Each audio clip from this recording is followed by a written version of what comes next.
Krishna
Young Shukara Spiritual Shukra Sachi Shimati Bhakti Ram Swami Shri Prabhupada Ki Jai. Young Shukara Spiritual Shukra Sachi Shimati Bhakti Siddhanta Saraswati Thakur Shri Prabhupada Ki Jai. Anant Koti Vaishnava Ki Jai. Ramacharya Vikas Thakur Ki Jai. Prem Se Kaho Jai Shri Krishna Chaitanya Prabhu Nityananda Shri Advaita Gadadhar Shivasadi Gaur Bhakta Ki Jai. Shri Radha Krishna Gopinath Shyam Kund Radha Kund Giri Govardhan Ki Jai. Mathura Vrindavan Dham Ki Jai. Purushottam Shashi Jagannath Dham Ki Jai. Navdip Mayapur Dham Ki Jai. Ganga Maya Ki Jai. Vrinda Maya Ki Jai. Bhakti Vrinda Tulsi Maya Ki Jai. Ruddha Vinam Sankirtan Ki Jai. Ekatri Samved Bhaktivinoda Ki Jai. Jai Gaur Premanandi. All glory to Hare Krishna, all glory to Hare Krishna, all glory to Hare Krishna, all glory to Shri Guru Bhagwan Ki Jai.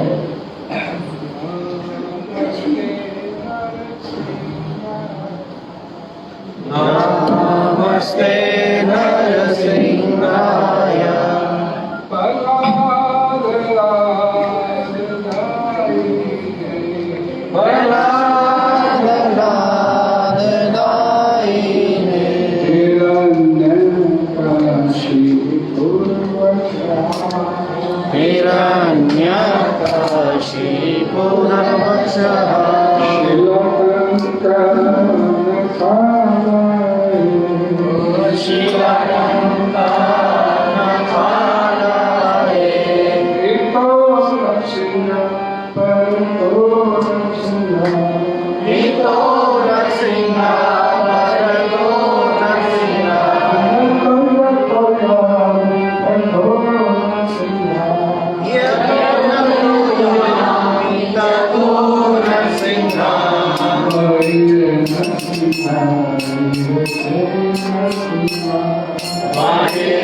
Hare Krishna.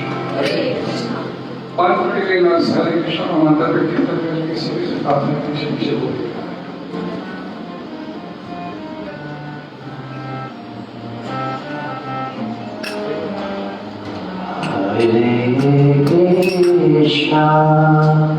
Hare Krishna, Krishna Krishna, Hare Hare, Hare Rama, Hare Rama, Rama Rama, Hare Hare, Hare Krishna. Hare Krishna, Krishna Krishna, Hare Hare, Hare Rama, Hare Rama, Rama Rama, Hare Hare,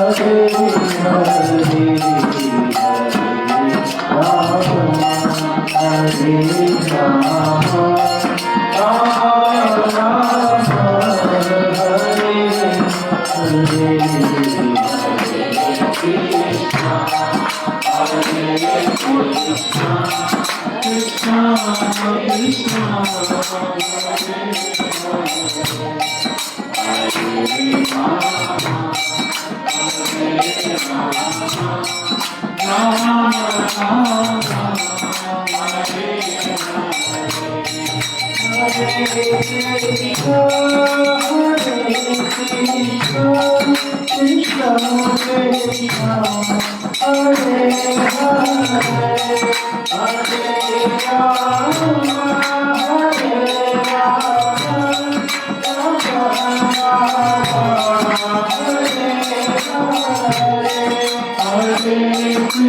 Krishna, Hare Krishna, Krishna Krishna, Hare Hare, Hare Rama, Hare Rama, Rama Rama, Hare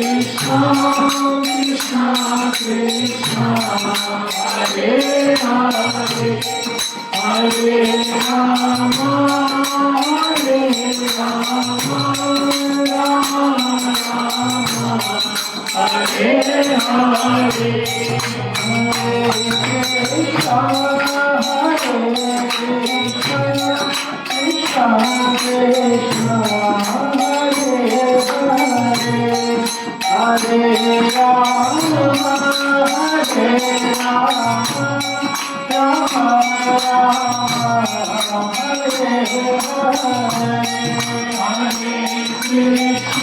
Krishna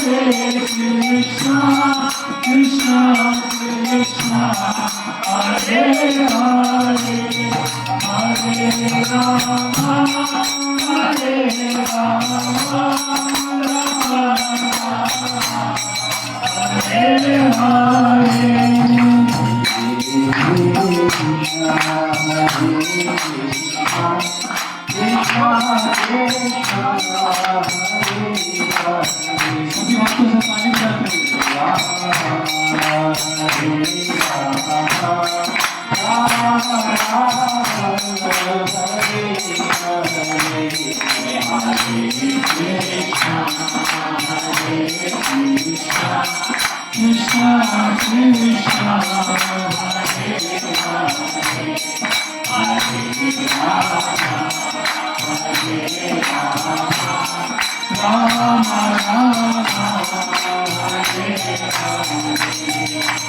Hare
जैसे कि आप सब लोग जानते हैं, भक्तों को मालूम है कि आज विशेष कृपा करने के हमारे बीच में मौजूद इस्कॉन दिल्ली से वीडियो पेंटर प्रभु जी बड़ी छोटी उम्र में उन्होंने आध्यात्मिकता के रास्ते को पकड़ा, किसी पीछे के मोहताज नहीं है।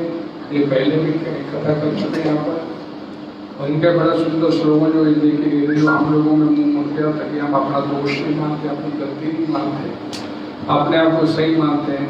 माई वे द हाईवे, क्या प्रभु ऐसी का आपका कहना सही है, बिल्कुल है ना वही। माई वे द हाईवे।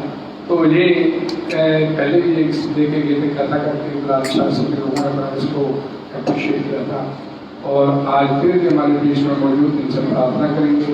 अरे भगवत गीता के ऊपर इनकी कितनी पकड़ है, भगवत गीता के विषय के ऊपर, कि मैंने तो से पूछे कि कोई रेगुलर क्लास चलती भगवत गीता की, मैंने कही रेगुलर क्लास चलती भगवत गीता की, तो सैटरडे को भगवत गीता की कथा की जाती है। फिर कौन सा श्लोक है? मैं चौथे जाएगा, चौथा श्लोक पढ़ा जाएगा, फिर मैं उसको पढ़ूंगा।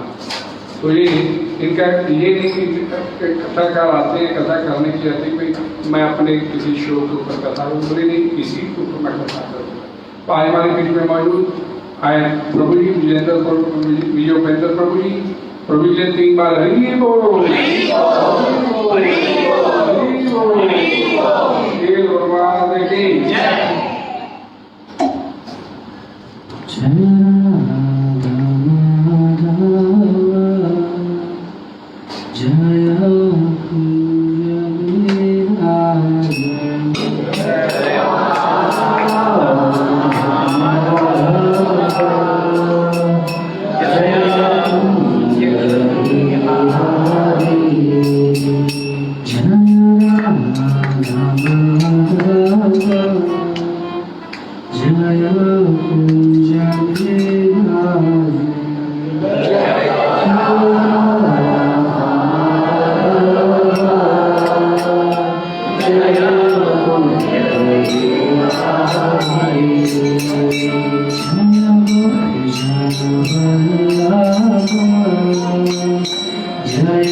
नाम संकीर्तन की जय। श्रीमद् भगवद गीता की जय।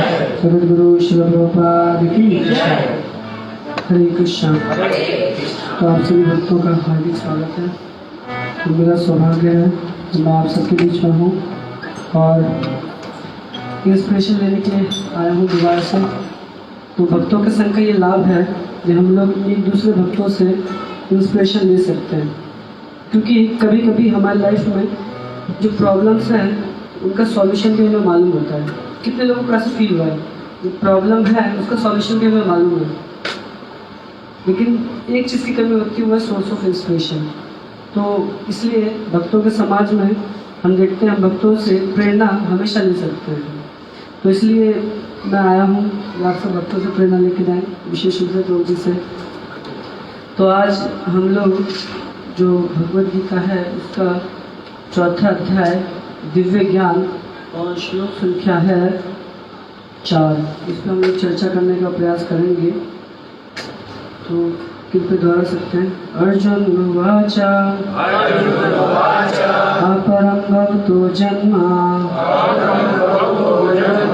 परं जन्म विवस्वता कथं वै विजानीयम् त्वम् आदौ प्रोक्तवान् इति। अपरं भवतो जन्म परं जन्म विवस्वता कथं वै तद्विजानीयम् त्वम् आदौ प्रोक्तवान् इति। अपरं भवतो जन्म परं जन्म विवस्वता कथं वै तद्विजानीयम् त्वम् आदौ प्रोक्तवान् इति। इसके शब्दार्थ हैं अर्जुन उवाचा। अर्जुन उवाचा, अर्जुन ने कहा अपरम अवर्चन कनिष्ठ भवता आपका जन परम शेष जेष जन विवस्वता सूर्यदेव का कथम कैसे एतत् यह विजानीयम् मैं समझूं तुमने आदौ प्रारंभ में प्रोक्तवान उपदेश दिया इति इस प्रकार।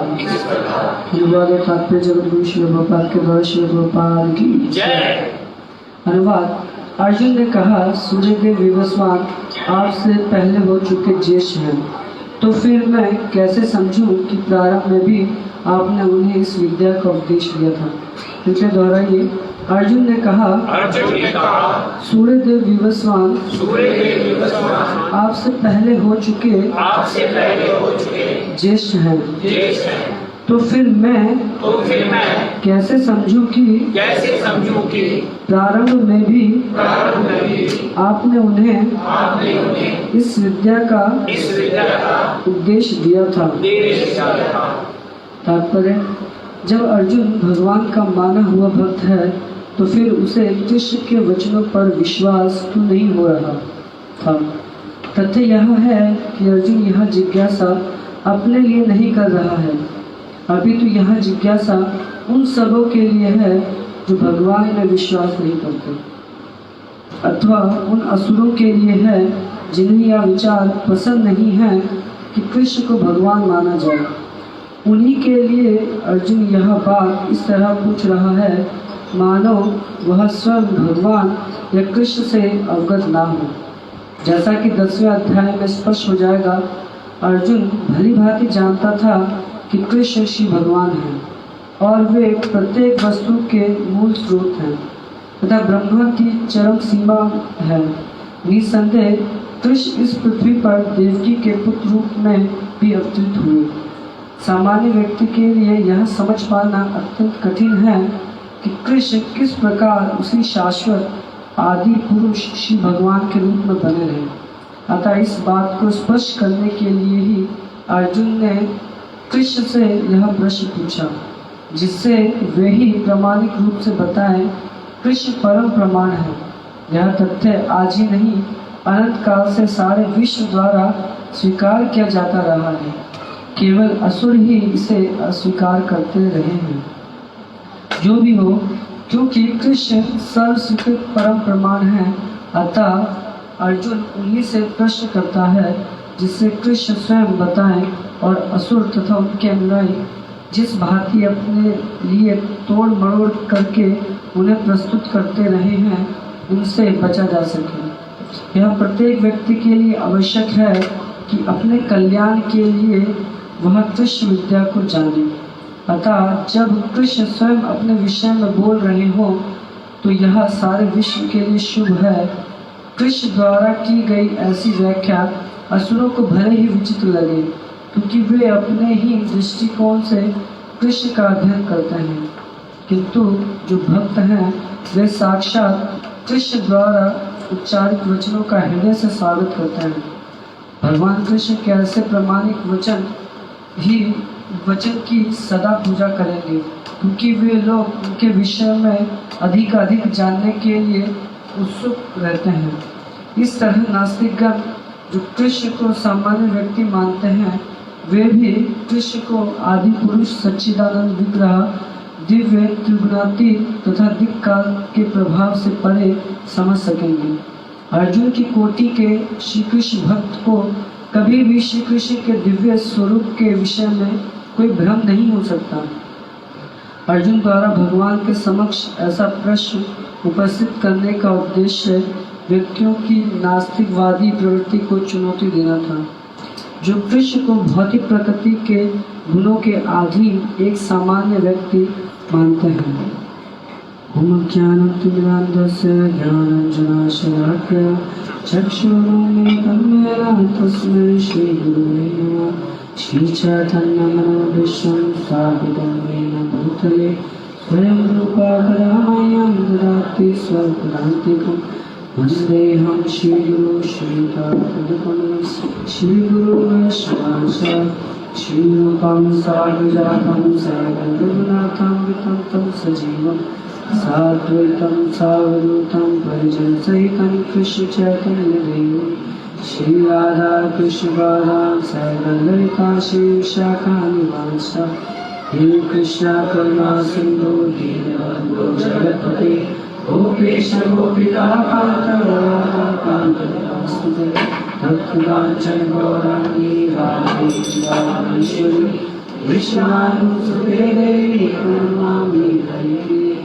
वाञ्छाकल्पतरुभ्यश्च कृपा सिन्धुभ्यश्च च पतितानां पावनेभ्यो वैष्णवेभ्यो नमो नमः। जय श्री कृष्ण चैतन्य प्रभु नित्यानंद श्री अद्वैत गदाधर श्रीवासादि गौरभक्तवृंद। हरे कृष्णा कृष्णा कृष्णा हरे हरे, हरे राम राम राम हरे हरे। विष्णुपदाय कृष्णकृष्णाय भूतले श्रीमते भक्तिवेदांत स्वामी नामिने। नमस्ते सरस्वती देवी गौरवाणी प्रचारिणे निर्विशेष शून्यवादी पाशप्रदेशतारिणे। एकं करोति वाचालं पङ्गुं लङ्घयते यत्कृपातमहं वन्दे श्रीगुरुदेवतारिणं परमानन्दमाधवं श्रीचैतन्येश्वरम्।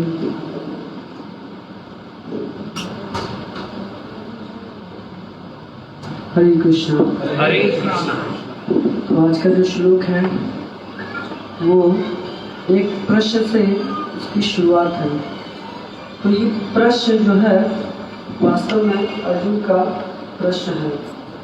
तो ये जो प्रश्न अर्जुन पूछ रहे हैं, ये जो पहला श्लोक है भगवत इस अध्याय का जो पहला श्लोक है, इमं विवसते योगम प्रोक्तवान हम अव्ययम विवस्वान मनवे प्रह मनु इच्छा अब्रवीत।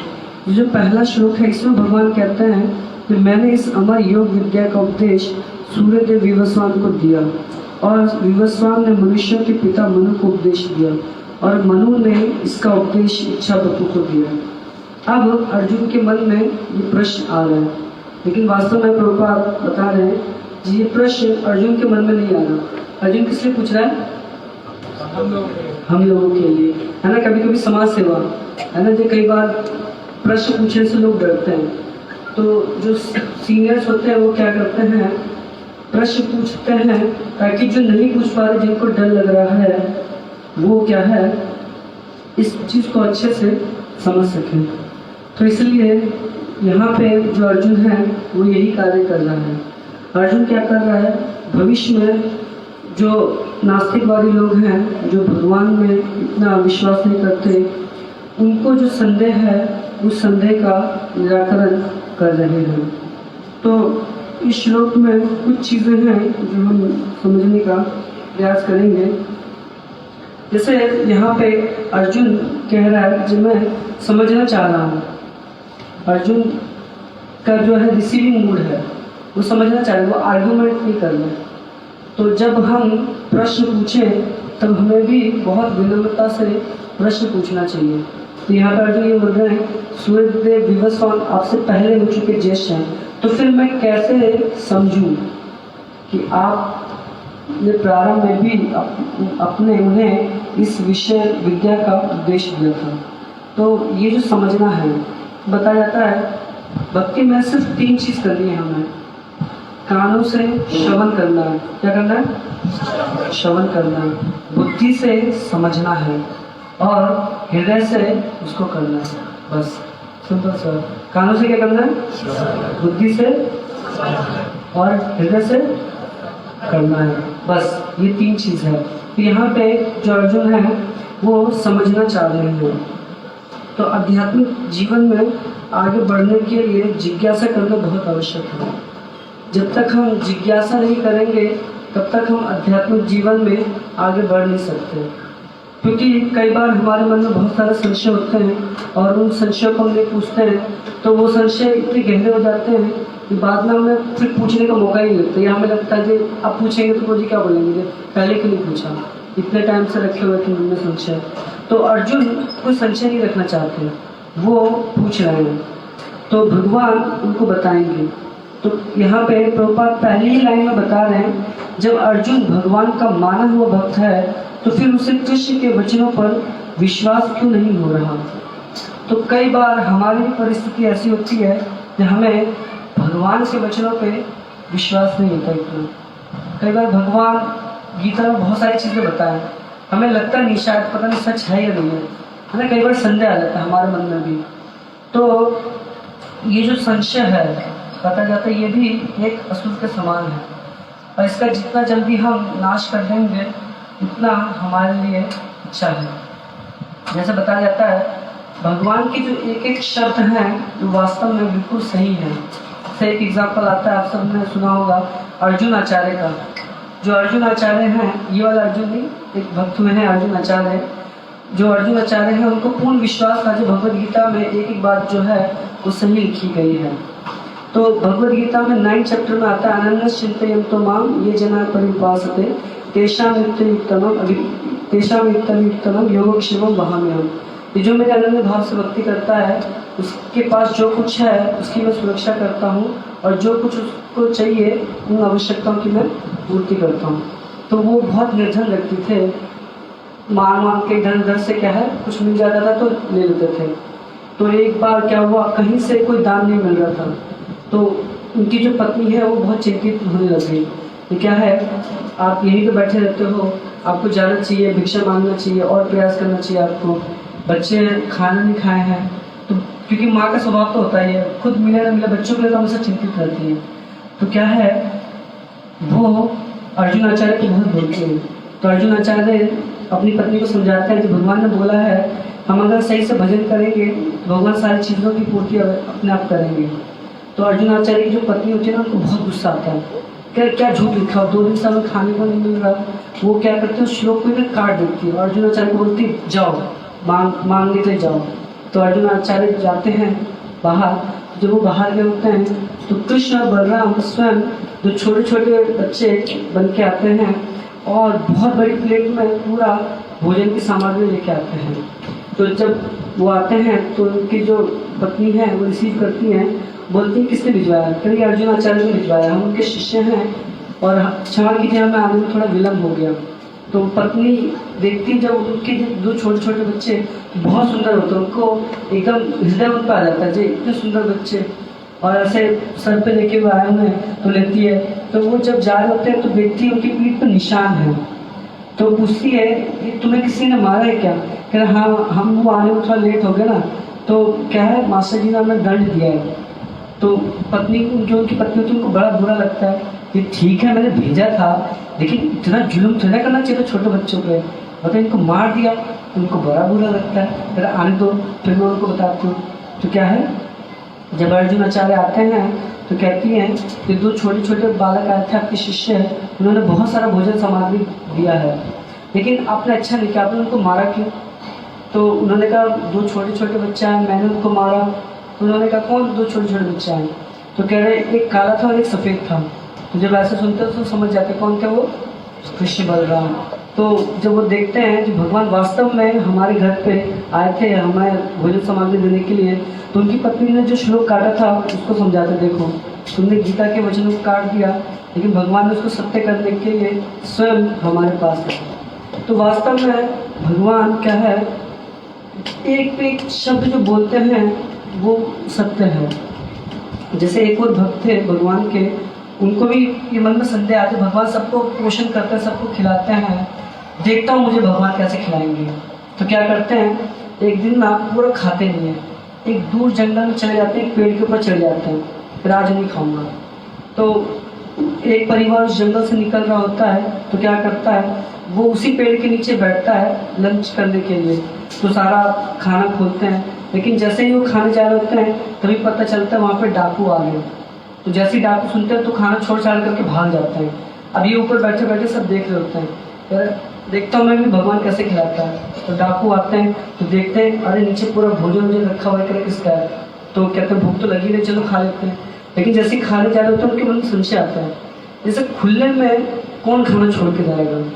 हो सकता है किसी ने जहर मिलाया हो या कोई चाल हो। तो इधर उधर देखते हैं तो ऊपर किसको देखते हैं, वो आदमी बैठा होता है, कह रहा हो ना हो इसी ने जहर मिलाया, उतारो इसको। तो इसको उतारते हैं, बोलते हैं खाओ इसको। वो कह रहा मैं नहीं खाऊंगा, कह रहे अब तो कंफर्म हो गया इसी ने जहर मिलाया है, इसलिए ये नहीं खा रहा है। तो क्या उसके एक व्यक्ति उसके हाथ पकड़ते हैं, दूसरे व्यक्ति उसके ताड़ पकड़ते हैं और जबरदस्ती उसके मुंह में वो खाना खिलाते हैं। तो वो मन में खुश हो जाता है, वाह भगवान वाह, मतलब जबरदस्ती खिलाया जा रहा, तो इतना हो गया। तो वास्तव में जो भगवान हैं उनके शब्दों पे हमें पूर्ण विश्वास होना चाहिए। अभी हमारी उतनी श्रद्धा नहीं है, इस वजह से कभी कभी हमें संदेह होता है, लेकिन अगर हमारी श्रद्धा प्रगाढ़ होगी तो हम देखेंगे हम भगवान के शब्दों पे ना संदेह नहीं करेंगे। तो ये जो संदेह है इसके बारे में एक चीज़ है महत्वपूर्ण जो हमें समझना चाहिए। जीव गोस्वामी बताते हैं 5 प्रकार के संशय से हम घिरे रहते हैं। जितने भी हम सब साधक हैं, विशेष रूप से हम सब के लिए कितने डाउट्स हैं? 5। जैसे अर्जुन को क्या हुआ, संदेह हुआ भगवान के वचनों पर। सूर्यदेव तो कई सालों से हैं, आप तो अभी देवकी के पुत्र के रूप में जन्म है, तो मैं कैसे यकीन कर लूँ जब आपने उन्हें ज्ञान दिया? संशय आ गया अर्जुन को। तो जीव गोस्वामी बता रहे हैं कि एक जीवात्मा या एक साधक जो हम सब हैं 5 प्रकार के संशयों से घिरे रहते हैं। सबसे पहला है शास्त्रों में संदेह। कई बार शास्त्रों में ऐसी ऐसी बातें लिखी होती हैं जिन्हें बड़ा डाउट होता है। जी कृष्ण की 16,108 रानियाँ थी, डाउट आगे कैसे हो सकती है, मतलब एक ही को मेंटेन करना इतना मुश्किल होता है। 16,108। या जब हम उनके पुत्रों पौत्रों के बारे में सुनते हैं 1 करोड़ से अधिक थे। 1 करोड़ किसी के सोचो पुत्र पौत्र हो, तो कई बार शास्त्रों पर संदेह आ जाता है, तो वास्तव में शास्त्रों में सही लिखा है कि नहीं लिखा, कैसे समझे इसको। दूसरा वो बता रहे हैं लक्ष्य पर संदेह, जो हमारा गोल है। जैसे हम पहले दिन ही जब स्कूल में आते हैं ना, तो हम सबको मालूम हो जाता है हमारा जीवन का लक्ष्य क्या है, कृष्ण प्रेम, है ना। सुबह हम लोग डेली बोलते हैं जो हमारे जीवन का लक्ष्य क्या है, कृष्ण प्रेम। लेकिन कई बार ना संशय आ जाता है जो कहीं कहीं गलत तो नहीं करवा दिया हमारे जीवन का लक्ष्य गोल, कह तो रहे कृष्ण प्रेम कृष्ण प्रेम, अगर इन्होंने बहका दिया मेरे को, ये इतने आसानी से थोड़ा मिल जाएगा कृष्ण प्रेम। तो कई बार ना जो हमारा गोल है उस पर हमारा संदेह हो जाता है, ये पता नहीं क्या तो रहे कृष्ण प्रेम, लेकिन क्या प्राप्त हो पाएगा कि नहीं हो पाएगा। तीसरा जो संदेह है जो एक साधक के मन में आ सकता है, वो है प्रोसेस पे डाउट। ये कृष्ण कॉन्शियस जो प्रोसेस है ये बहुत अच्छा है, बहुत रिस्पेक्ट करता हूँ मैं, ये बहुत अच्छे लोग हैं, लेकिन हमसे ना हो पाएगा, है ना। ये लोग बहुत साधु संत लोग हैं, और जी आप हमको नहीं जानते, हम इतने रजोगुणी तमोगुणी लोग हैं, आप तो साधु संत लोग हैं, आप तो उठ जाते हैं मंगला आरती, हम कैसे उठेंगे। तो कई बार चैंटिंग करते हैं तो उस पर डाउट आ जाता है, ये पता नहीं ये प्रोसेस मेरे पे काम कर रहा है कि नहीं कर रहा। 2 साल 3 साल 4 साल किए जा रहे, घिस घिस के माला काली पड़ गई, ये हृदय साफ ही नहीं हो रहा। तो कई बार प्रोसेस भी क्या जाता है, डाउन कर जाता है। ये स्वाभाविक है। देखिए जो आचार्य हैं उनको एक साधक कितना किस किस परिस्थितियों से गुजरेगा कृष्ण प्रेम को प्राप्त करने के लिए उनको बहुत अच्छी तरीके से मालूम है। तो वो बिल्कुल एकदम ऐसा वर्णन कर रहे हैं जैसे हम सबके साथ गुजरता भी, ये सारे डाउट हम सबके मन में कहीं ना कहीं आए भी होंगे। फिर है चौथा जो डाउट बताता है, जो सबसे खतरनाक है वह है डाउट इटसेल्फ, अपने आप का संदेह आ जाना, जो मैं नहीं कर पाऊंगा, ये मेरे से नहीं हो सकता। तो कई बार हमें लगता है ना ये प्रोसेस बहुत अच्छा है, सारी चीज़ें अच्छी हैं, प्रसादन बहुत अच्छा है, कीर्तन बहुत अच्छा है, दर्शन बहुत अच्छे हैं, सारी चीज़ें अच्छी हैं, लेकिन मेरे से नहीं होगा ये। तो जी आप मुझको नहीं जानते मैं कितना रजोगुणी और तमोगुणी व्यक्ति हूँ। कई बार हमें अपनी अयोग्यता पे ज़्यादा विश्वास होता है, गुरु और कृष्ण की कृपा पे कम विश्वास होता है।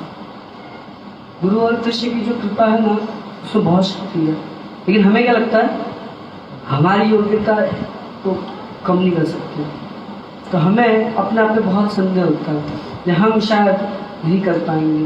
लेकिन ये विश्वास रखिए हमारी जो योग्यता है उससे कहीं बढ़कर गुरु और कृष्ण की कृपा है।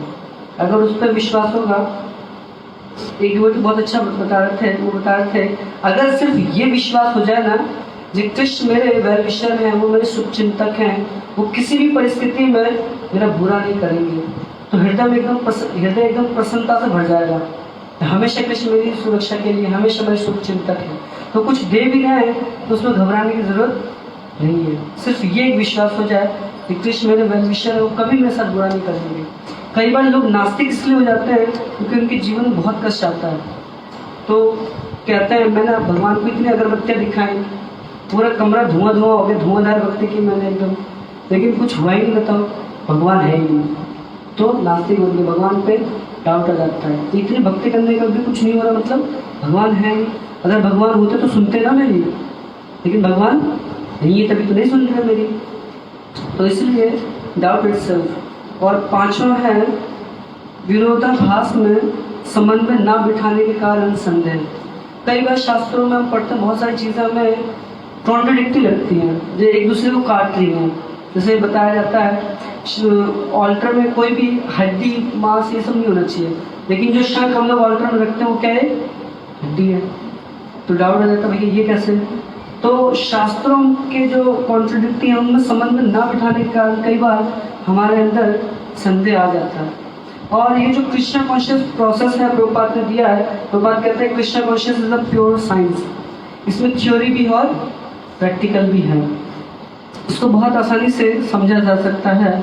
लेकिन एक चीज़ हमेशा याद रखिए, कई बार ना सारी चीज़ों को हम तर्क वितर्क से नहीं समझ सकते, कई बार श्रद्धा की बहुत आवश्यकता होती है। जैसे एक बार ना एक बच्चा था, वो गांव से शहर गया था पढ़ाई करने के लिए, तो शहर से पढ़ाई पूरी करके आता है तो माँ ना बड़ी खुश होती है कि आज मेरा बेटा पढ़ाई पूरी करके आया है। बच्चे स्कूल से ही घर आ जाए तो माँ बड़ी खुश हो जाती है ना, तो थका हारा चलो लड़का घर आ गया। तो वो तो सोचो शहर से पूरी पढ़ाई पूरी करके आया था, तो माँ से जब वो बेटा मिलता है अपना तो कहता माँ मैं तुमको कुछ दिखाना चाहता हूँ।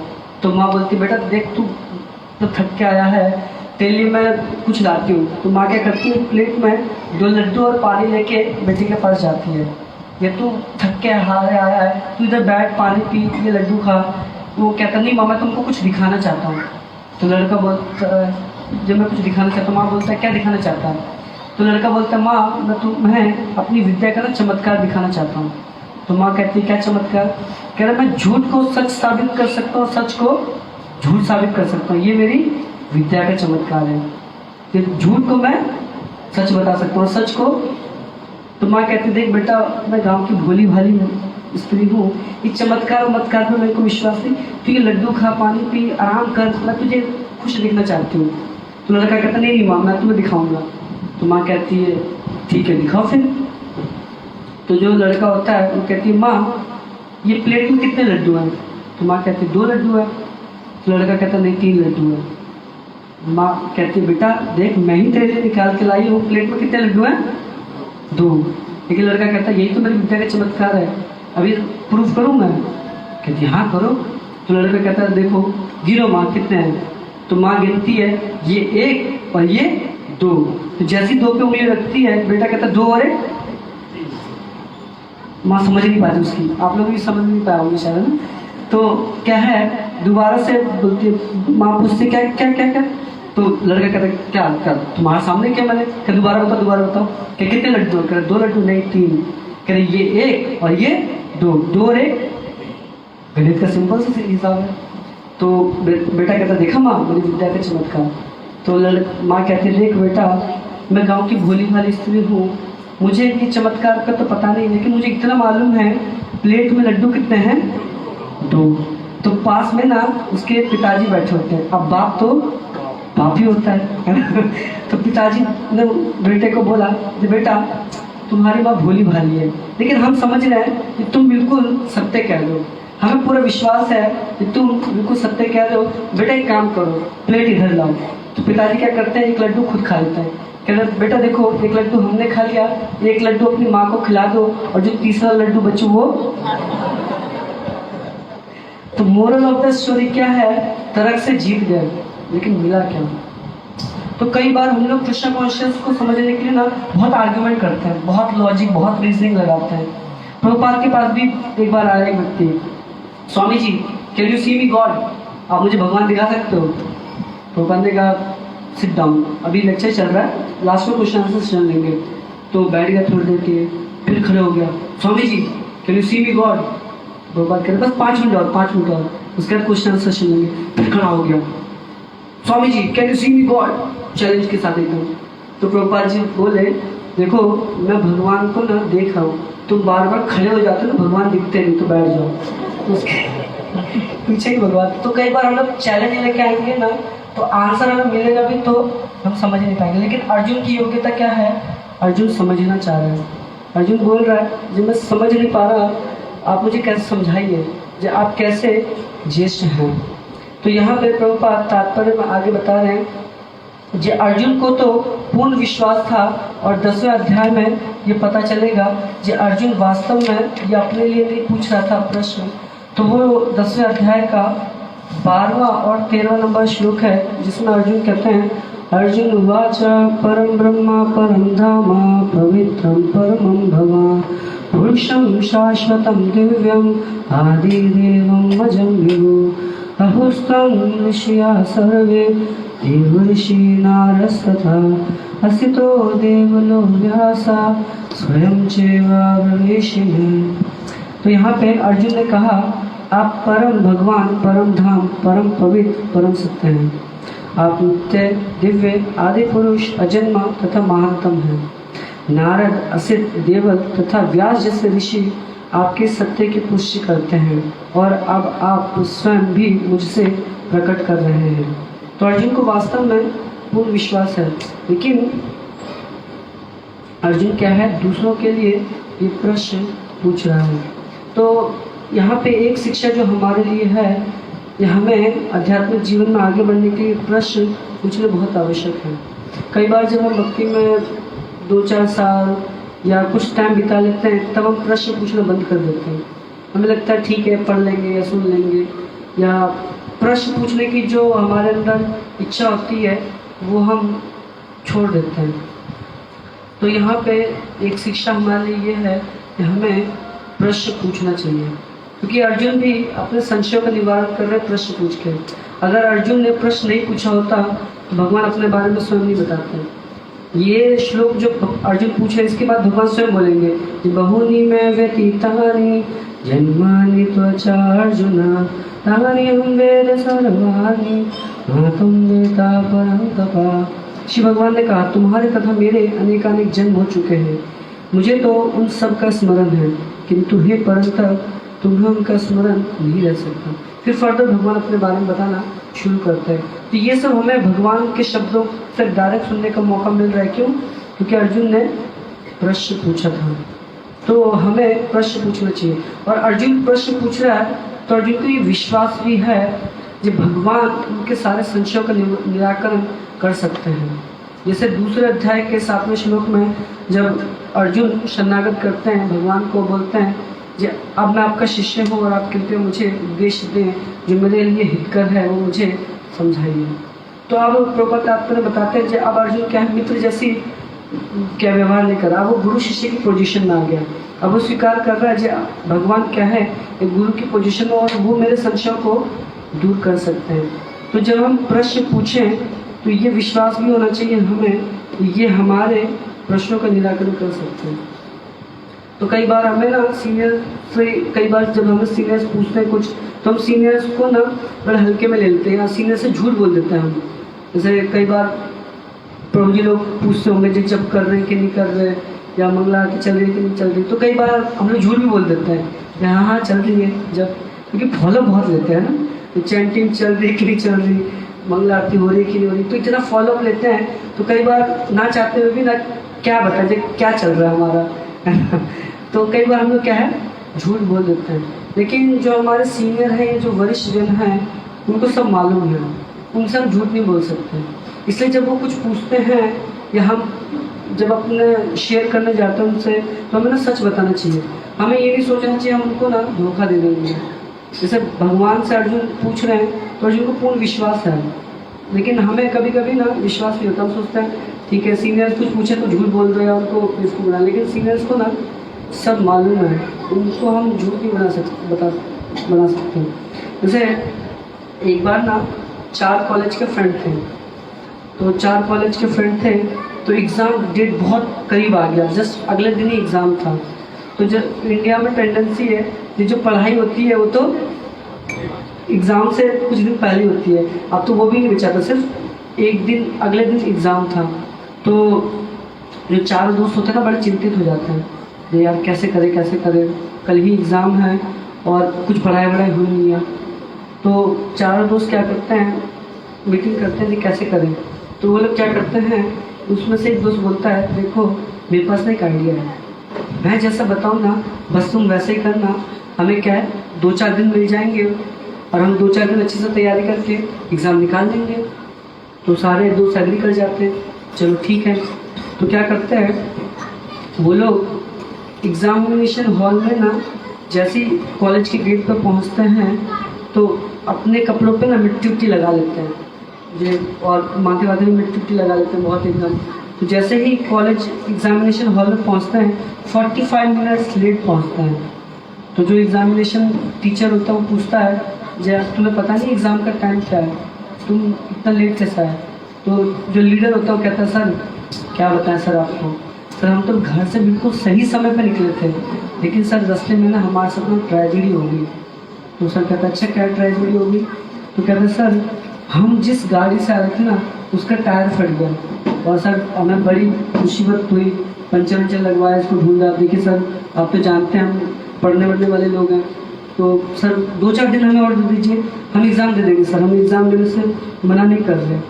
तो क्या है, तो टीचर कहता है हाँ मैं समझ रहा हूँ तुम कितने पढ़ने वाले बच्चे हो।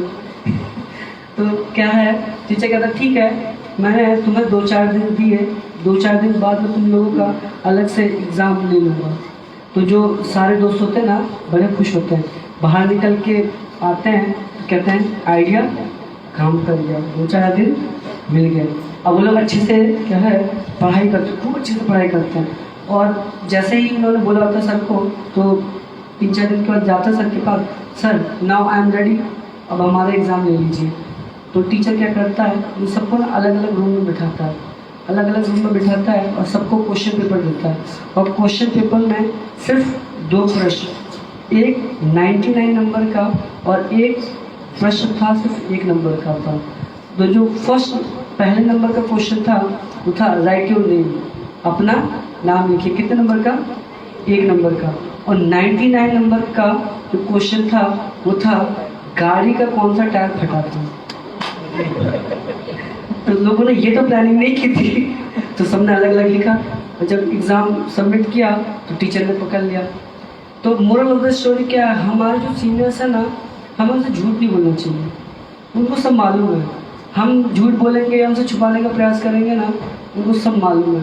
तो उनसे कभी भी हमें झूठ बोलने का प्रयास नहीं करना चाहिए। उनसे सच बोलिए, जो वो पूछे सच बताइए, तब हम भक्ति में प्रगति करेंगे। तो पूछना है, लेकिन अगर वो हमसे पूछे तो हमें सच ही बताना है। तो इस प्रकार प्रभुपाद फिर आगे बता रहे हैं जो अर्जुन है, हाँ यहाँ पे बता रहे हैं, निसंदेह कृष्ण इस पृथ्वी पर देवकी के पुत्र रूप में अवतरण हुए। सामान्य व्यक्ति के लिए यह समझ पाना अत्यंत कठिन है कि कृष्ण किस प्रकार उसी शाश्वत आदि पुरुष श्री कृष्ण के रूप में बने रहे। तो कई बार ना हमें भगवान का जो चरित्र है वो समझ में नहीं आता, इसलिए भक्तों की आवश्यकता है। जैसे यहाँ पे बताया सामान्य व्यक्ति के लिए, मतलब हम सब के लिए, हम सब सामान्य की एक्स्ट्राऑर्डिनरी है, हो भी सकता है एक्स्ट्राऑर्डिनरी हो, लेकिन जनरली हम सब क्या है, ऑर्डिनरी पर्सन है। तो सामान्य व्यक्ति के लिए यह समझ पाना अत्यंत कठिन है। कठिन नहीं बोला गया, क्या बोला गया, अत्यंत कठिन है जो कृष्ण किस प्रकार उसी शाश्वत आदि पुरुष श्री भगवान के रूप में बने रहे। इसके लिए हमें भक्तों की आवश्यकता है। इसी अध्याय के आगे हम जब जाएंगे तो भगवद गीता 4.34 में भगवान बताते हैं, तद्विधि परिपथेन परिप्रश्येन सेवया उत्तेक्षं कृते ज्ञानं ज्ञानिना तत्त्वदर्शिना। तुम गुरु के पास जाओ, उनसे विनीत होकर जिज्ञासा करो, उनकी सेवा करो। स्वरूप सिद्ध व्यक्ति तुम्हें ज्ञान प्रदान कर सकते, क्योंकि उन्होंने सत्य का दर्शन किया हुआ है। तो आगे चल के बताएंगे जे भक्तों के माध्यम से ही या गुरु के माध्यम से ही हम क्या है इस सब्जेक्ट मैटर को समझ सकते हैं, क्योंकि हमारी उतनी बुद्धि नहीं है। हम अगर अपनी बुद्धि से समझने का प्रयास करेंगे तो हम भ्रमित हो जाएंगे। और कई बार ना जैसे बताया जाता है, हर चमकती हुई चीज़ सोना होती है, फिर तो पॉलिश लगा दिया जाता है ना, तो जो सही जौहरी है उसको पता चल जाता है जी वास्तव में सोना या पानी चढ़ा रखा है। तो कई बार ना हमें समझ में नहीं आएगा हम सही भक्ति कर रहे हैं कि नहीं कर रहे, सही अंडरस्टैंडिंग ले रहे या नहीं ले रहे शास्त्रों को पढ़ के। इसलिए बताया जाता है शास्त्र कभी भी पढ़ के नहीं समझ में आते हैं, शास्त्र समझ में आते हैं भक्तों से जब हम सुनते हैं। इसलिए श्रवण महत्वपूर्ण है। जैसे ये जो प्रभुपाद हम पढ़ते भी हैं, वास्तव में ये श्रवण है, रीडिंग भी हल्की श्रवण है, क्योंकि प्रभुपाद ने डायरेक्ट ये लिखा है। प्रभुपाद बोलते हैं मैंने नहीं लिखा, भगवान ने पर्सनली में से लिखवाया है। तो ये एक तरह से क्या है हमारे लिए श्रवण है। तो शास्त्रों को अगर हम समझना चाहते हैं तो किसी भक्त के माध्यम से ही हमें समझना पड़ेगा, क्योंकि अगर अपने से समझ में जाए तो समझने का प्रयास करेंगे, सही समझा है गलत समझा है तो पता नहीं चलेगा। इसलिए भक्तों का बहुत इम्पोर्टेंट रोल है हमारे जीवन में, क्योंकि हमें तो लगेगा हम तो बहुत अच्छी भक्ति कर रहे हैं, हम तो बहुत अच्छे से माला कर रहे हैं, लेकिन कुछ होगा ही नहीं। कई बार ना गाड़ी गड्ढे में फंस जाती है, तो बहुत जोर लगाते हैं, व्हील घूम रहा होता है लेकिन गाड़ी कहीं आगे नहीं बढ़ रही होती है। हुआ है कभी, देखा होगा एटलीस्ट आपने ना, हम पूरी कोशिश करते हैं, चाबी घुमाते हैं, लेकिन टायर जो है वो बहुत स्पीड से घूम रहा है लेकिन गाड़ी आगे नहीं बढ़ रही। तो कई बार ना हम जब खुद से भक्ति करेंगे ना तो हमें लगेगा हम तो बहुत अच्छी भक्ति कर रहे हैं, लेकिन भक्ति में एडवांसमेंट हो रही है कि नहीं हो रही है कैसे पता चलेगा। इसलिए जो हमारे दूसरे भक्त हैं वो हमें बताएंगे, क्योंकि हमें बताना सामान्य व्यक्ति के लिए यह समझना बहुत कठिन है। भगवान के बारे में शास्त्रों को समझना बहुत कठिन है भगवान के भक्तों के बारे में। कई बार तो ऐसी ऐसी लीला होती है हम समझ ही नहीं पाते हैं ये भगवान कैसे कैसे भक्तों को कैसे कैसे कृपा दे रहे हैं। जैसे एक स्टोरी और है, एक बार एक काशी के बहुत बड़े विद्वान हुए, तो वो क्या है जाते हैं भागवत सीखने के लिए। काशी एक समय पे बहुत बड़ा स्पिरिचुअल हब होता था, मतलब अगर किसी को बहुत अच्छा हायर एजुकेशन चाहिए तो वो काशी जाता था वहाँ पे स्टडी करने के लिए। तो वहाँ पे गए, संस्कृत सीखा, भागवत सीखा, 12 साल रहे, अध्ययन किया, पूरा भागवत सीख के आए। तो जब वो वापस आ रहे थे अपने शहर, तो रास्ते में ट्रेन में चढ़े, तो ट्रेन एक स्टेशन पर उतरी, तो उन्होंने सोचा रास्ते के थोड़े फल ले लेते हैं। तो भगवान का नाम लेते हुए जा रहे थे, तो जैसे ही फल खरीदने गए तो फल वाले से थोड़े फल लिए और पैसे देने के जैसे ही जेब में हाथ डाला तो हाथ उस पार हो गया, मतलब जेब कट गई। तो बड़े दुखी हुए, जब हम तो राम राम करते रहेगा और कोई काम कर गया अपना। तो फल वाले को बोले भाई वापस रख लो। तो फल वाले ने कहा, साधु संत कहा नहीं स्वामी जी जितना नहीं तो नहीं, ठीक है थोड़े तो ले लीजिए। तो कह रहे ये तो गजब हो गया, ले जाने वाले ने पैसे तो लिए, टिकट भी ले गया हमारा, अब जाएंगे कैसे वापस। तो पास में देखा तो एक गांव था बड़ा, थोड़ा 2-3 किलोमीटर पे एक गांव नजर आ रहा था। तो उन्होंने कहा चलो ठीक है इस गांव में चलते हैं, भागवत इतना पढ़ा है, श्रवण किया है, तो भागवत सुनाएंगे, जो भी थोड़ा दान दक्षिणा मिलेगा वापस टिकट खरीद के चले जाएंगे अपने शहर।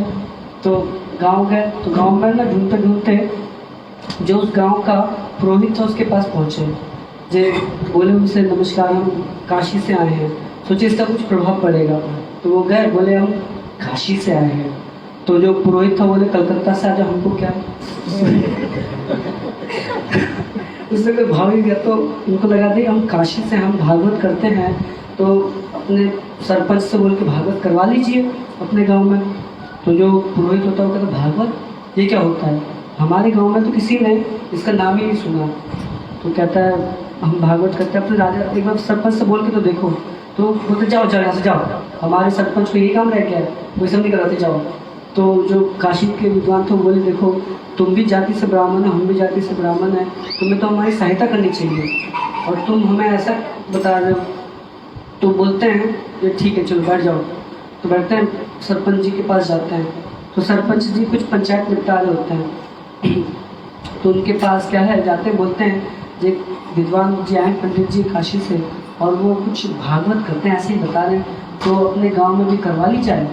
तो बोलते हैं भागवत ये क्या होता है, तो हमारे किसी ने गांव में नाम ही नहीं सुना, जाओ भगाओ भगाओ उसको भागो।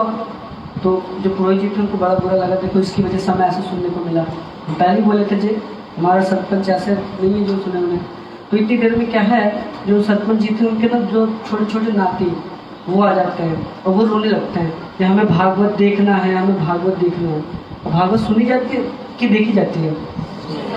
अब बच्चों ने क्या सोचा कि भागवत कुछ होता होगा, खेल होता होगा, कुछ दिखाएगा, कुछ होगा सर्कल वर्कल। तो रोने लगा मैं देखना है, मैं भागवत देखना है। अब सरपंच चुप करा तो चुप ही ना। तो बड़े बोले जाओ बुला के लाओ उसको, हमारे नाती देखना चाहते हैं। तो बुला के लिया, जिस सरपंच जी आ गए हैं, मान गए चलो। तो जाते हैं उनके पास। तो जो सरपंच जी एक पत्थर पर बैठते थे, उनके घर के पास में एक पत्थर था। तो जैसे ही पहुँचे तो बोले इतना समय लगा दिया, हमारे नातियों के प्राण निकले जा रहे हैं, जल्दी दिखाओ भागवत। तो जो पंडित जी हो तो समझ जाते, मूर्ख लोग दिखाया नहीं, सुनाने मतलब सुनाने आया हूँ। तो कह रहे दिखाओ जल्दी, हमारे बच्चों के प्राण निकले जा रहे हैं। तो कहते ठीक है स्नान कर ले, मंगलाचरण कुछ कह रहे, ये सब कुछ नहीं, जल्दी शुरू करो। तो वो उसी पत्थर पे क्या है जिस पर सरपंच जी बैठे होते हैं उसी पे बैठ जाते हैं, भागवत खोल देते हैं। तो सरपंच जी क्या करते हैं, देर में ना खाना खाने के लिए घर में चले जाते हैं। आप 2-4 लोग जो सरपंच जी के पास बैठे होते हैं वो भी बैठ जाते हैं, हम भी तो देखें भाई भागवत क्या होता है।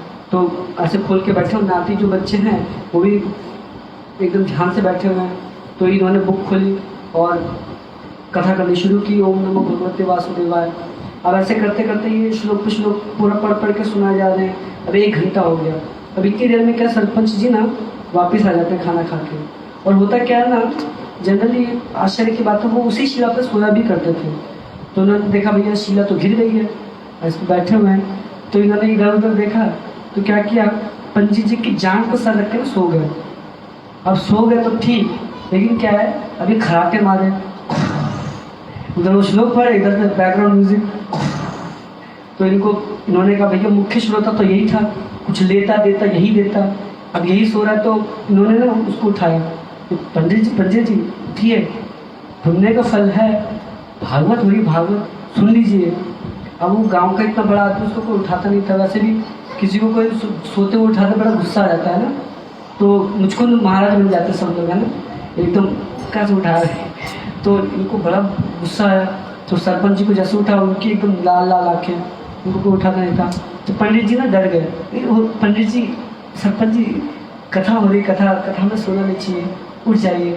तो पंडित जो सरपंच थे उनको एकदम लाल लाल आँखें, उन्होंने आओ देखा ना तो एक चाटा मारा खींच के पंडित जी के, मेरे को कैसे उठा रहे। तो इनको बड़ा बुरा लगा, इन्होंने कुछ खाया भी नहीं था।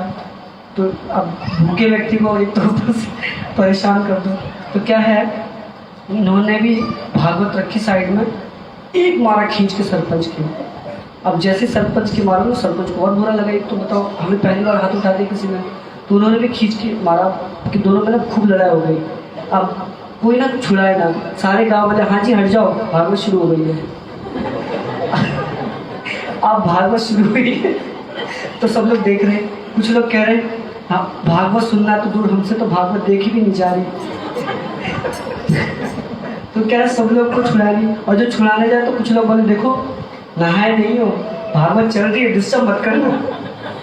तो अब क्या लड़ते भिड़ते एक गड्ढा होता है, उसमें ना दोनों गिर जाते हैं। तो पंडित जी सरपंच जी को पटकते नीचे, उनके चढ़ जाते हैं और देख रहा खूब मार रहे, उनको एकदम मार रहे। तो उनकी जब पत्नी और उनकी बहन को पता चलता तो दौड़ी दौड़ी आती है, जे छोड़ दीजिए मेरे पति देव को, छोड़ दीजिए मेरे भाई को, छोड़ दीजिए। तो पंडित जी कह रहे देखो भागवत जिस पर चढ़ जाता है ना बचता नहीं है, तो कह रहे जो चाहिए वो दे देंगे, आप तैयार, छोड़ दो छोड़ दो। तो कहता है अगर इनके प्राणों की रक्षा चाहते तो 500 रुपये दो। उसको तो क्या चाहिए था, टिकट के पैसे, भैया टिकट पैसे मिल जाए, चले भाई रफा रफा करें, क्या काम इधर। तो कहते 500 रुपये दो। अब इतनी देर में 500 रुपये कौन ढूंढता, जितना पैसा था सब ला के देते, पकड़ो। तो जैसे ही पैसे मिले, पोटली उठाई, एक खींच के और मारा सरपंच के। अब बोला सीढ़ी फेंको, गड्ढे में गिर गए थे। तो अब कौन फेंके सीढ़ी, सब लोग डर गए। देखो सरपंच जी तो बड़े आदमी थे, सो बच गए। अगर भागवत किसी पे हम पे चढ़ गया तो निपट ही जाएगा, तो कोई फेंकने को तैयार नहीं सीढ़ी। तो फिर भी कुछ लोगों ने हिम्मत करके क्या है सीढ़ी डाली। तो सीढ़ी डाली, जैसे ही सीढ़ी आई तो वो क्या बाहर निकले और दूर सीधा गांव से स्टेशन की तरफ जाते रहे। तो जैसे जाते रहे तो कुछ लोगों ने सरपंच जी को बाहर निकाला। तो कह रहे वाह रे सरपंच वाह, पूरे गांव में नाम कर दिया, आज तक हमारे पूरे गांव में भागवत नहीं थी, भागवत करवा ली। तो सरपंच जी कहते हैं ये तो आप सब लोगों की महिमा है, इस अधम शरीर से भी आपने भागवत करवाई। तो मोरल ऑफ द स्टोरी क्या है, हुई भी नहीं है भागवत, और क्या बोल रहे हैं भागवत हो गई।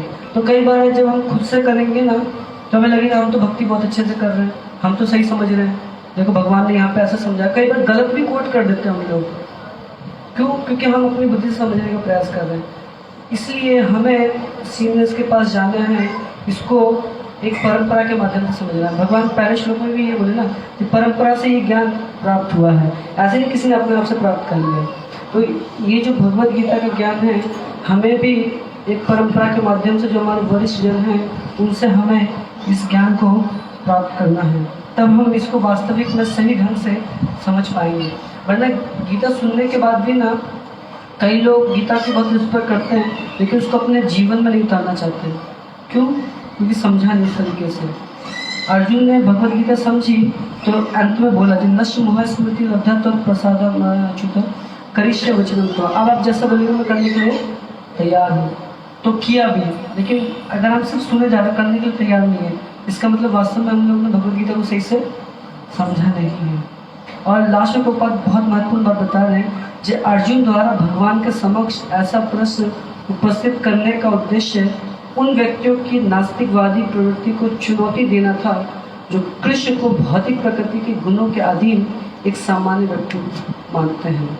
तो कई बार हो सकता है हमें समझ में आ जाए, लेकिन हमें ना इस तरीके से भी समझना चाहिए कि कोई बाहरी व्यक्ति को भौतिकवादी व्यक्ति मिलेगा तो उसको हम कैसे समझाएंगे। जैसे हम लोगों की श्रद्धा है, हम लोग चलिए विश्वास करते श्रद्धा करते हैं, ठीक है भगवान बता देंगे, प्रभु जी ने बताया सही बताया। लेकिन कई बार ना हमें थोड़े मटेरियलिस्टिक व्यक्ति को कैसे कन्विंस करें उसके हिसाब से भी समझना चाहिए। तो जब हम उस तरीके से समझेंगे, हम देखेंगे, बेटर अंडरस्टैंडिंग होगी हमारे पास। मैंने कई बार हम श्रद्धा रख के पूछते नहीं है, ठीक है सही लिखा होगा, अभी हम नहीं समझ पा रहे, हमें प्रश्न इस तरीके से भी पूछना चाहिए, इस तरीके से समझने का भी प्रयास करना चाहिए जो कोई बाहर का व्यक्ति अगर हमसे पूछेगा तो हम उसको आंसर कर सकें। जैसे भगवान बता रहे ना, ये चुनौती था नास्तिकवादी जितने भी प्रवृत्ति के लोग हैं उन सबके लिए चुनौती था ये प्रश्न। जब वो लोग भगवान खुद एक्सप्लेन कर देंगे तो वो आर्गुमेंट नहीं कर सकते, क्योंकि भगवान ने अपने ही बारे में स्वयं बता दिया। किसी व्यक्ति को सबसे अच्छा समझने का विधि है जब वो खुद ही अपने बारे में बता दें। तो यहाँ पे भगवान स्वयं अपने बारे में बताएंगे और आगे कई श्लोकों में भगवान अपने बारे में यहाँ पे बताएंगे।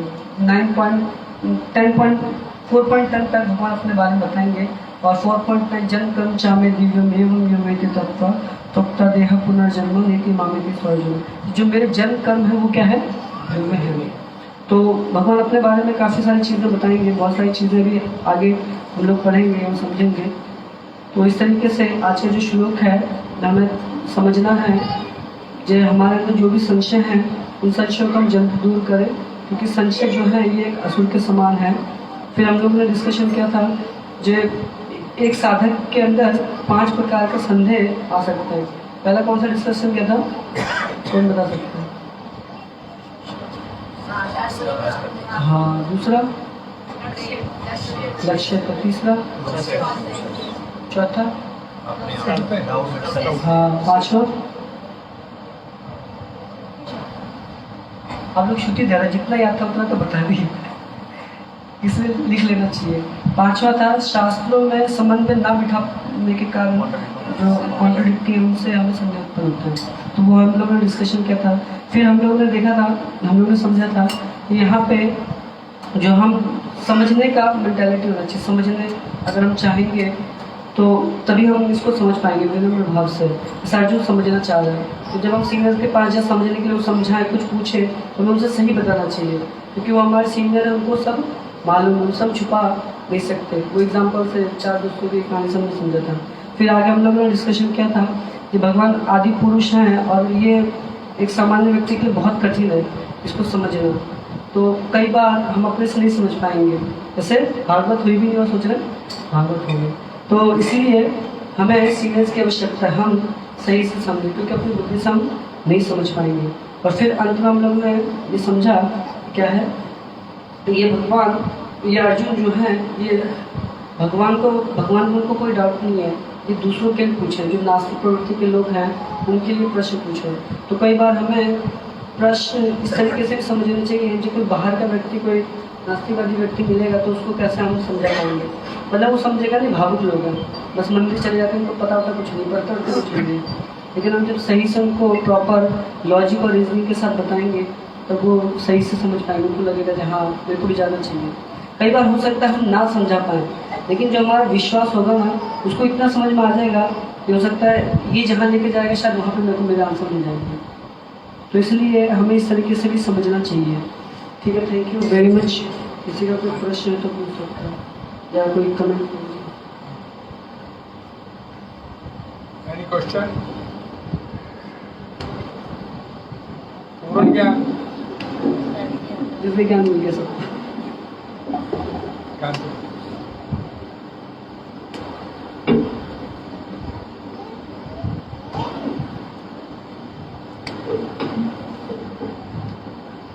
Hare Krishna Krishna Krishna Hare Hare Hare Ram Ram Ram Hare Hare Hare Krishna Krishna Krishna Hare Hare Hare Ram Ram Ram Hare Hare Hare Krishna Krishna Krishna Hare Hare Hare Ram Ram Hare Krishna Krishna Krishna Hare Hare Hare Ram Ram Hare Hare Hare Krishna Krishna Krishna Hare Hare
Philosophy is sentimental. Philosophy of political time is very nice. So philosophy साधन जप रहा है, नाम जप करेंगे, तो both are required. हरे नाम केवलम कलो नास्ते आगे. साधन philosophy must be seen as a book study. This is कोई कथा की आपने अलग कीजिए समझिए, अपने जीवन को समझ. हरे कृष्ण। विजय प्रतापपुर का बहुत बहुत धन्यवाद। इन्होंने कृपा किया यहाँ पर भागवत गीता का क्लास किया। एक सूचना है, एक विशेष प्रोग्राम कल खरड़ में सनी एनक्लेव में एंटर करते ही कल वहाँ पर एक बहुत बड़ा क्लिनिक है, वहाँ पर हरिनाम से Aruna dental clinic, Arora dental clinic सनी क्लेव में, या मेन रोड के ऊपर ही सनी क्लेव है, सब जानते होंगे, देखते होंगे। वहाँ पर विशेष हरिनाम से कीर्तन कार्यक्रम, हरि कथा सुबह समय 8 बजे से लेकर 10 बजे तक, उसके बाद से बिल्कुल भी वहाँ पर ब्रेकफास्ट प्रसाद की व्यवस्था होगी। आप सभी लोग वहाँ पर साधन करते हैं। सुबह 8 बजे से लेकर 10 बजे तक सनी एनक्लेव खरड़ अरोड़ा डेंटल क्लिनिक, वहाँ पर हरिनाम से कथा आप सभी लोग वहाँ पर साधन। आज का ये प्रोग्राम किसी भक्त द्वारा स्पॉन्सर किया गया, उन्होंने अपना नाम बताने के लिए मना किया था। श्री श्री निताई गौर सुंदर श्री श्री जगन्नाथ बलदेव पुत्र महारानी कृपा मिलेगी। श्री प्रभुपाद जी उनको अपने आश्रय में रखें, ये कामना करते हुए उस परिवार के लिए हम सब भक्तों से प्रार्थना थी। हरि बोल, हरि बोल, हरि बोल। गुरु श्री भगवान 10 मिनट के लिए हरे कृष्ण महामंत्र में कीर्तन हम सबसे प्रार्थना। अपनी जीवा का इस्तेमाल बोलने के लिए, अपने कानों का इस्तेमाल सुनने के लिए अपने बोले हुए शब्दों को, और अपने हाथों का इस्तेमाल भगवान के लिए ताली बजाने के लिए। हरे कृष्ण, हरे कृष्ण।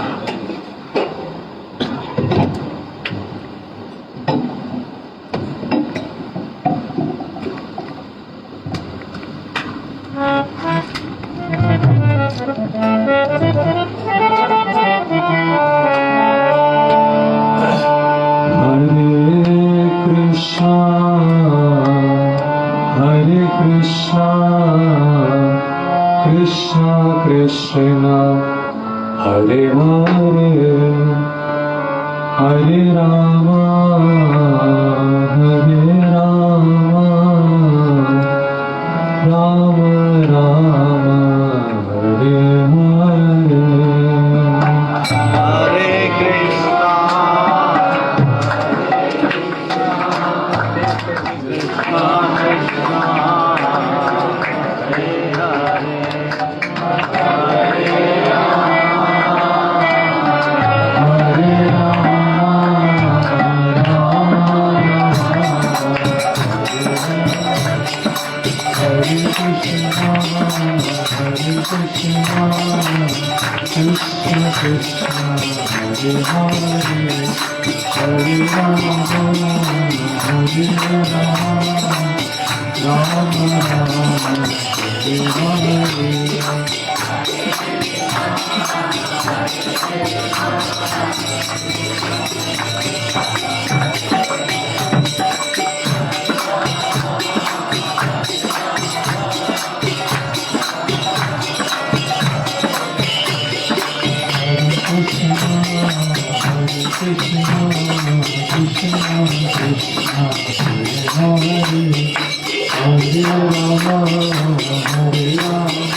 प्रेमानंद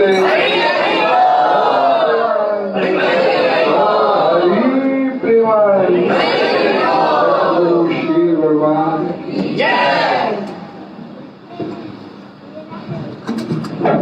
हरे कृष्णा। विजय उपेंद्र प्रभु जी का हम एक बार फिर सब धन्यवाद करते हुए और इनसे ये प्रार्थना करते हुए कि ऐसे ही कराते रहें और हमें इंस्पायर करते रहें। सब 3 बार हरि बोल, हरि बोल, हरि बोल।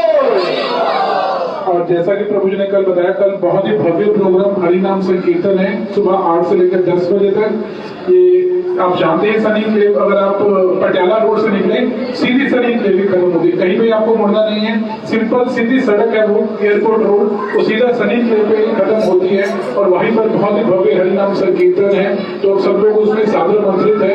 पंडाल प्रोग्राम है, उसके बाद सब भक्तों के लिए प्रसादन की भी व्यवस्था है। हरे कृष्ण। और सब भक्तों से प्रार्थना के आगे आगे भगवान जी के दर्शन करके जाइए, प्रभु जी का आशीर्वाद लेके जाइए। प्रसादन की व्यवस्था सामने पार्क में है। सबने पूरे शिष्टाचार से क्यू बनाकर प्रसादन लेना है और प्रसाद वेस्ट नहीं करना। प्रसाद में कृष्ण में कोई भेद नहीं है। इस कारण अपने